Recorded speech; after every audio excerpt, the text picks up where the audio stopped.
All right, well, and welcome everybody to the 25th edition of the Heart of the Coach. My name is Brian McKenzie. I have the privilege to serve as Director of Football in the Midwest region and beyond. And thankfully, you all joined us on this Heart of the Coach. If it's your first time, our hope is that we're going to ask some questions to our guest coach, and he's going to get a chance to share his heart and be an encouragement to your heart. It was my privilege to introduce our guest for today, Nick Hill. He's the head coach at Southern Illinois University. So, Nick, welcome to the call. I appreciate you having me. Thanks for doing this, and I'm happy to be here. Oh, good. We're glad to have you. And Nick, the first question I need to ask, a lot of these guys won't know this, so you're going to have to maybe inform them what a Saluki is. Yeah, it's an Egyptian racing dog. Going all the way back to King Tut it looks like a greyhound, but it's different. It's the fastest dog in the world for over a long distance.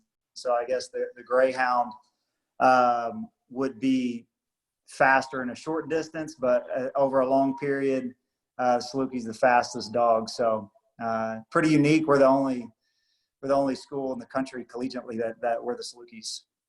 Yeah, love it. Hey, this is what you want. You want to be able to be fast over the long haul. In game 11, that's right. His first game. That's good. Yeah, no doubt. All right. Well, hey, seeing that this spring and early summer have been different than normal, and taking you out of the normal football mode, what are some of the things you've enjoyed doing with your family that you would normally not get to do because of football? Yeah, there's been so many things that we've been able to do as far as just waking up and feeling like I wouldn't say just a normal person, because the normal person they got jobs to go to and they're away from their family as well. But just waking up and cooking breakfast for the girls every day. I think looking back, those are the times.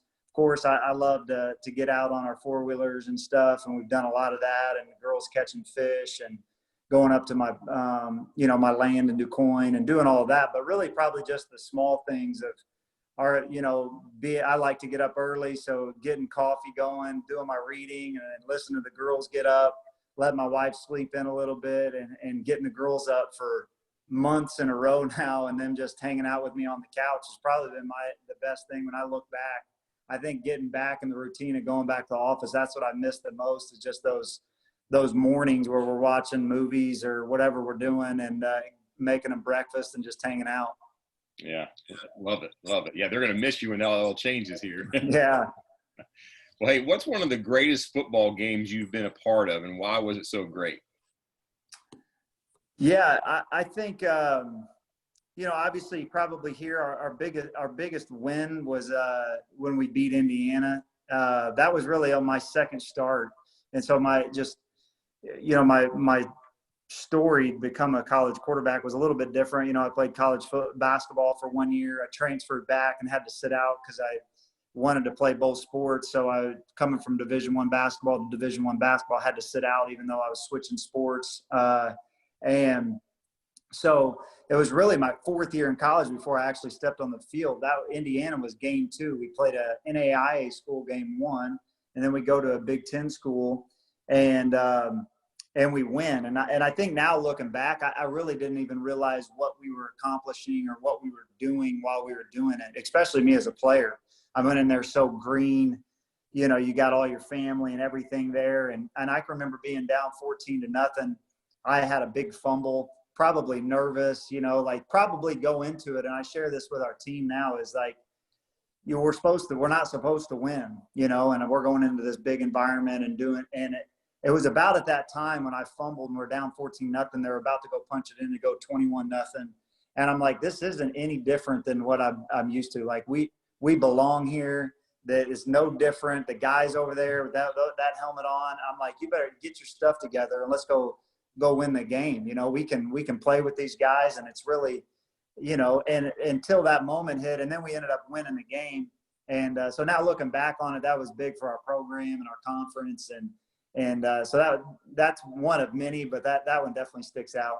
Yeah, that's great. Well, we got a little comments going over here by Roger Light saying 2006 Indiana, that he's got 2007 NIU. So Roger's putting his input in here too. So he's been Yeah, around for all of them. He's been around since I think 1934 when the Salukis were playing, I think. So that's right. well, hey, Nick, what got you into coaching? I've always really, I think from a young age. I mean, I knew right when I went to college that I wanted to be a teacher. So I mean, I went and straight into education, uh, but I didn't think in the college level. To be honest, that kind of like my playing career, that just kind of happened. I thought I'd always be a teacher and a high school basketball coach at DuPoint High School. Really, if you would have asked me in my senior year in high school, that's what would have happened. I would have tried to play basketball, come back, start teaching. I wanted to be I got my degree in special education, had some teachers that really mentored me, and I was able to kind of job shadow throughout high school, and then student teaching, had unbelievable experiences. And then watching my high school coach, Coach Martin, and the life that he led. He was a special education teacher, the impact that he had on so many kids in our town. That's what I wanted to do. So I knew that I wanted to coach. And then getting into college coaching just kind of happened. I was the head coach at Carbondale High School, obviously living here in the area, had played here, and Dale Lennon had an opening on staff, and I jumped on the opportunity to not have to move. I mean, just blessed that in college, and now when I hire people, just the sacrifices that they've had. I've just been, I don't know, almost I feel uneasy a little bit talking about it, because it's almost not fair that I was able to just stay in the same house as I was coaching high school, and then get to coach college and not have to move and do all that. So it worked out, and then here I am today as the head coach. Great. Well, kind of along with that, you kind of touched on this a little bit, just talking about Coach Martin, but why do you coach? What's your purpose in coaching? Yeah, I would say that Coach Martin, I think when I look back, and that's the reason that I wanted to teach or coach, and all of these guys on here. I mean, and Roger said this to me, and he doesn't even know. I put it on my desk. We were meeting about, just culture is such a big word, and just refining some things of the way that we clarify what our purpose of this Saluki football is about during this quarantine. And winning's the goal. It's the ultimate goal, or we probably won't be doing this very long. That's the reality of it. But it's not bigger than the purpose of what we're doing. And I'd say a lot of people will say that, but I truly believe that we believe that here. And I believe that you would ask the parents of our players and our current players, is that, man, it's just about the relationships with young people, the 18 to 23-year-olds that we get to be around. It gets me going.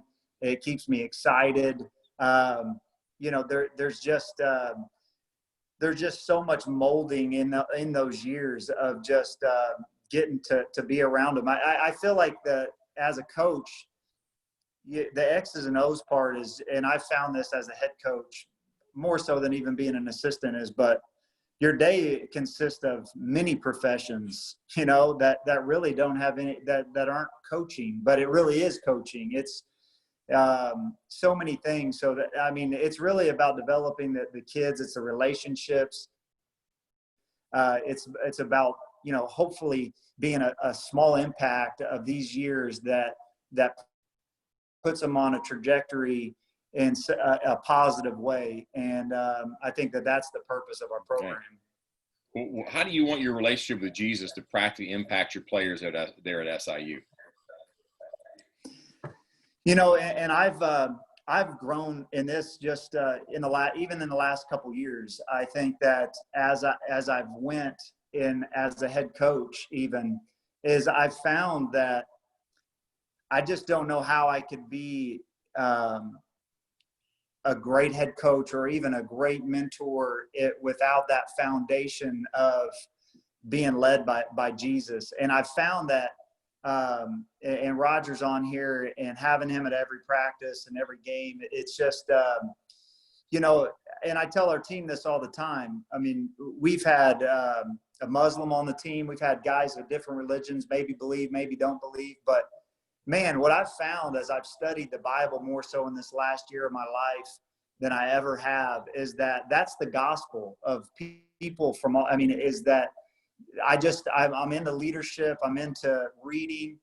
And there's not any better stories to tell than the stories in the Bible. So I bring them up all the time, and I talk to our team, and I always tell them, like, look, I'm not preaching at you. I'm just telling this is an awesome story, you know, like this is right here in the Bible. And so, you know, we talk about it a lot. Is just that, you know, the gospel of forgiveness and messing up. And when a kid comes in and he feels like almost so ashamed of what he's done or he's messed up, and when you can clearly look at him and be like, man, I still love you, you know, like because if not, like I couldn't not grant that grace if I haven't been shown that grace before. And more so that my eyes have been open to that more in the last year and a half or so than ever. And I talked to our staff about that. Like, that's these guys are going to mess up. We're going to continue to mess up.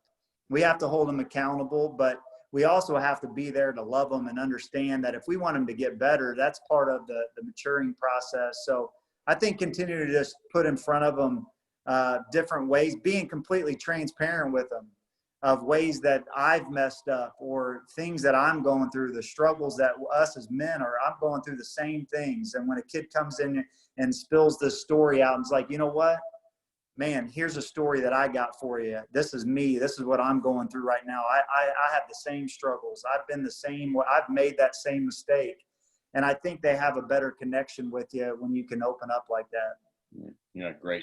And this kind of goes along with that. And then we mentioned Roger is on the call, and some of these coaches may not know who Roger is. Roger serves with FCA, but serves as a chaplain in the Philippines and has been for a long time, back when you were a player and before that. And maybe this is a way to kind of answer this question. You know, what are the opportunities that you get, at least an opportunity for every player to be exposed to the gospel? What are some things Roger does? It might be an encouragement to some of these other coaches about some of the things Roger does for you all, that they may have someone similar could do the same. Yeah, I think, you know, having Roger there, number one, and them understanding that his role, but you know, chapels, the things that go on in a lot of programs. We're so fortunate about Roger is that it's just not a guy that shows up and does our chapels and then they don't see him that much. I mean, Roger's, you know, giving water, coming to every practice. I mean, he's at most 95% of every practice, travels with the team in the hotel.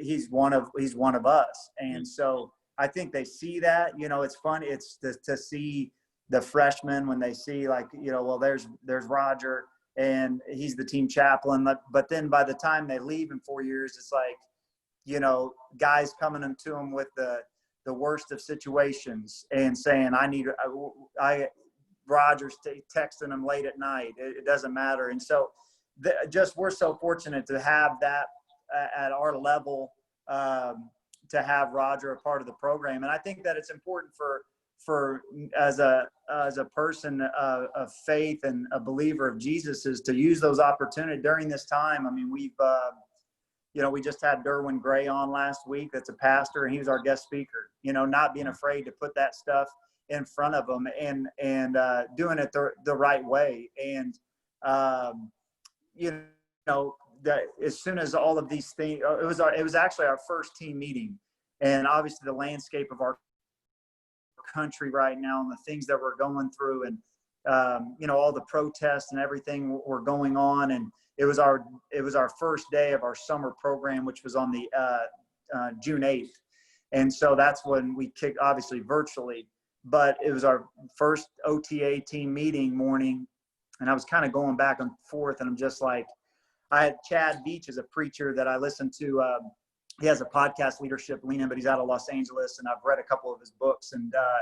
And so he had this like 10-minute clip that I thought was just perfect on, you know, the Good Samaritan and how we should be. And I was just, I'm going to talk to him about it, but I'm just playing that for them all. And so our first team meeting of this year was a sermon from Chad Beach on how I believe. I was like, I really probably can't say any better than this right here on how we should all treat each other, how we should be in our community, how we should be able to say Black Lives Matter, that giving them stories about what the things Jesus went through, of race and not being allowed in certain towns and on their walk, and, you know, talking to them about, I'm reading a couple books, right? I'm reading Derwin Gray just wrote the book, The Good Life, and we're doing a book club with a few of our guys right now. My wife's reading it too. And doing some things like that I think is a way to put that out there and them feel open to sharing their faith and us helping them in their walk.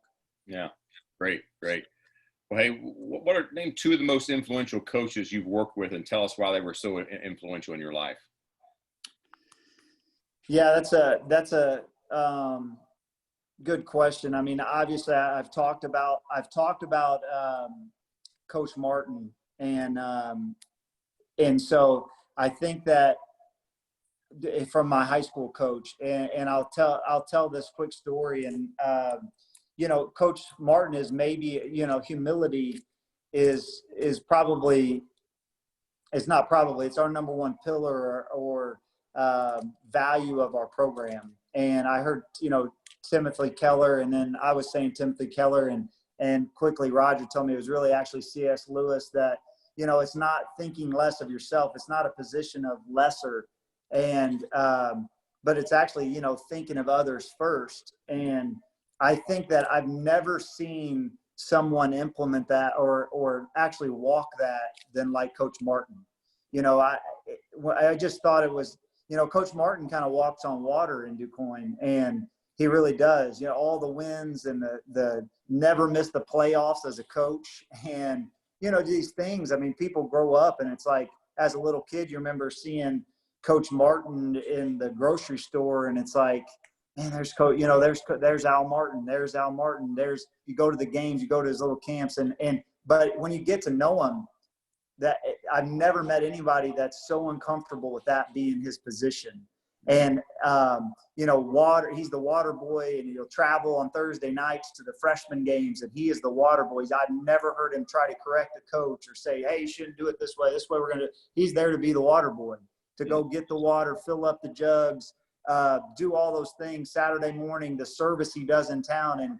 And right before this happened, right before spring break, I went up to the Catholic church fish fry. My parents were like, we're going up to get fish. And I took one of my daughters up there, and here Coach Martin's retired and stuff now. And there he is cleaning up tables, you know, at the Catholic church, serving fish and cleaning up tables. And it's just like, it was a quick reminder that, like, the humility that Coach Martin continues to have in that way. And then obviously, you know, Coach Kill is such a big influence on my life. Just the grit, the determination of all of that, of just playing for a coach that he really couldn't have any excuses, because he was going, you know, he's going through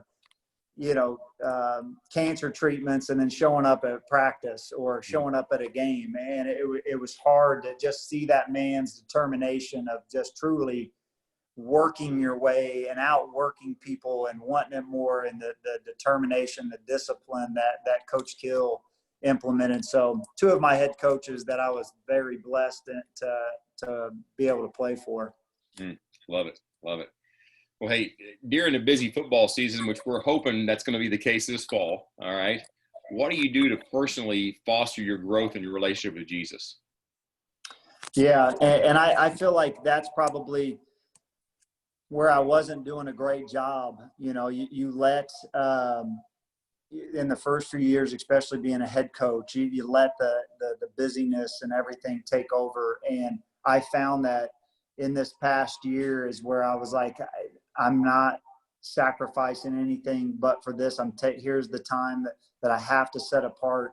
And I became a better coach. I became a better leader for our staff. I became a better husband. And so it has to be intentional, you know, and sometimes it's not easy. And we got involved in a small group at our church, and, it's just one of those things. Coaches, man, he can't make it to church, on Sunday. We got to grade the film and we got to get going.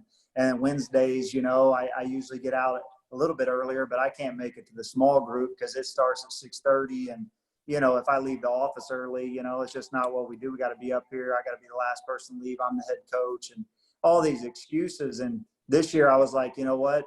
I'm going to make it to church. I'm going to make it to our small groups. And it's just one of the, I can wake up a little bit earlier. I can find a different hour or two that I'll make up for the work. And really it's busy stuff. And it helped me so much just with the clarity of life that ultimately makes you a better coach. So I think just staying intentional about no matter what season you're in, season, off season, it doesn't matter.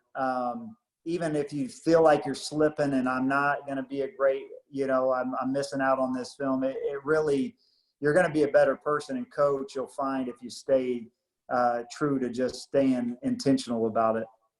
Yeah, I love that. Love it. Well, you mentioned being head coach. You go ahead into your 5th season. Roger put on the notes, he's heading to his 27th season. So just so we know that, but you're heading to your 5th season as a head coach at SIU. What's something that you know now that you wish you would have known when you first took the position? Yeah, there's a lot.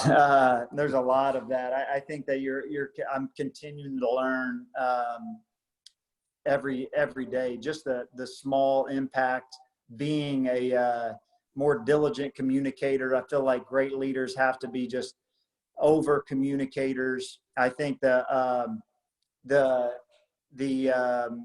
you manage your staff, I think, is one thing. And then probably, though, just for me personally, that I feel like just as the trickle down effect that you have to take care of yourself. I think what we just talked about is being intentional of not letting anything slip at home and making sure that you're taking care of your family first. You're taking care of your faith and staying diligent in those things, making time I got into running like a year and a half ago, and I probably get more done during the season going on 50-minute runs in my mind during lunch, before practice, before team meeting than I've ever found at any point in the day. I'm not around anybody. I get no text messages. I'm a couple hours away from what I want to say to the team.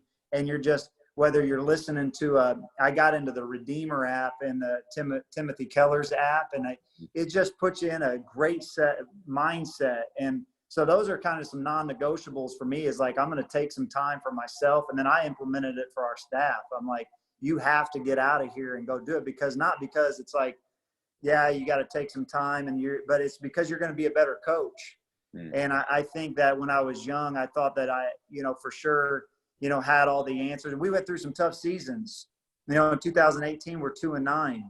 And then we started this past season at 2-4. So that's not a great stretch. That's 4-13. And you're struggling, and without that standing on your faith, if it's a sandy bottom, you're going to sink pretty fast in this profession, I've learned. So making sure your life is in order. You can, the life thing is tough. The football part is easy. So you better spend some time making sure you're good on the life part. Yeah, I love that. I actually got a little plaque up here on my wall. 1 Timothy 4:16, pay close attention to your life and your doctrine, right? Yeah. You can persevere and persevere in these things, because you not only help yourself but others. That's yeah. Great. Well, I'm gonna get a little football question here. All right. Hey, all right. All had a great year last year. Like I said, start 2-4, end up 7-5. Should have made the playoffs. End up ranked in the top 25. We'll argue about that until Joey Kyle comes home. But I think y'all should have made the playoffs. You played so well. And so this fall, though, September 12th. All right, you're gonna be playing at Wisconsin, down by 5 with 3 seconds left on their 15-yard line. What are you doing offensively to get that TD to get the win in Madison? Well, I hope there's not any Wisconsin coaches on here. But, to be honest with you, I don't know. I mean, as an offensive play caller, I feel good about where we're at. We have some weapons, but 3 seconds. You said 3 seconds to go. Right on their down by 15. we down by 5. You're down by 5. Yeah, down by 5. That's right. And, we do this thing. One thing that I feel like we do a great job of in practice is we have this thing called winning time. And so at any point, I tell our equipment manager, the coaches don't even know what's coming. And if the horn rings 3 times at any point, they could be in the middle of period 7. I'll just tell them, hey, 2 minutes into period 7, hit it. They know they're going to the sideline, and I'm going to put out a situation similar to like that. I'll tell both sides, both coordinators, here's the situation, get it called. The players don't know it's coming. Coaches don't know it's coming. And so, but I'm going to make that one specifically. We're going to do that specific thing. And obviously we're going to be throwing the football, try to find a matchup, in situations like that with 3 seconds down from that yard line. There's not a great play call. Somebody's going to have to make a play, and it's usually the quarterback going to be outside the pocket. It's not because you're not going to have enough time to get in rhythm, to throw one, to get open in so it's going to be some type of probably scramble drill. And so maybe just thinking about this too, that's why if you haven't practiced that situation right there in that time, or at least talked about it, the chances of it happening probably aren't that good. And that's what, as coaches, I've found as a head coach, I've tried to just create situations like that in practice to try to help. It might be at one time all year, it might be not ever, but giving them situations like that. So it'll probably be some broken play, and maybe probably trying to find one of those Cox boys on our team to go make a play on our team. Avante seems to be pretty good at that. Yeah, that's great. It's funny, I ask that kind of question on every one of these calls, and it always comes down to getting the right guy the ball. Nobody's told me a play yet. Nobody's told me a play yet, right? And that's right. Play. We're going to get it to this guy. Great. We got a couple minutes left, guys, on the call. If you got a question for Coach Hill, please unmute yourself and fire away.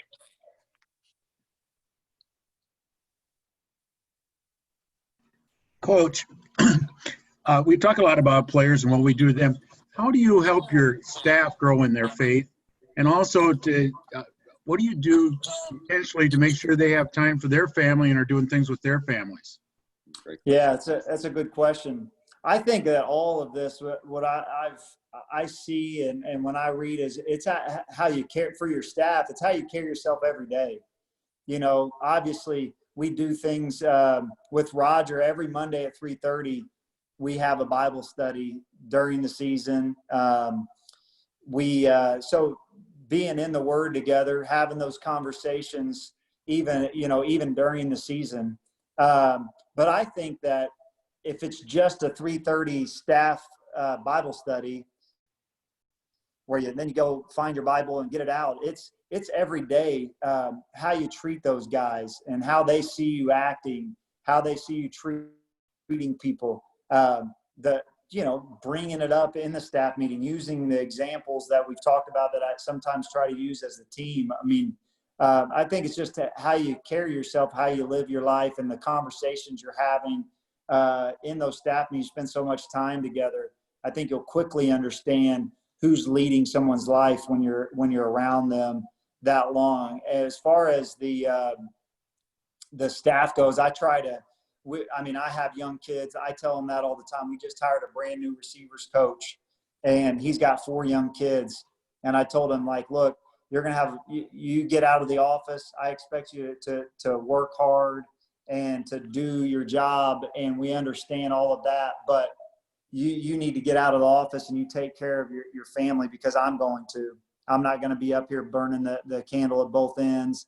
And I'm going to go and take care of my family. I'm going to see them go to bed most nights, maybe on Sunday. But on Sundays, Sunday nights, we have family night. So we get off the field from our developmental practice, and all of our families and kids are there, win or lose, up in our offices, and we have dinner together. And then they leave. And obviously that's the one night that I don't see them go to bed, but they come up and see me. And so I think just and living that out, not just having that as, in your coaching policy book where, hey, make sure you see your kids, but then you make them feel guilty for leaving and going seeing their kids and their families. It's actually, meaning that. And I found that over time, going into year 5 is that we haven't won or lost any games because I was in the office an extra 45 minutes.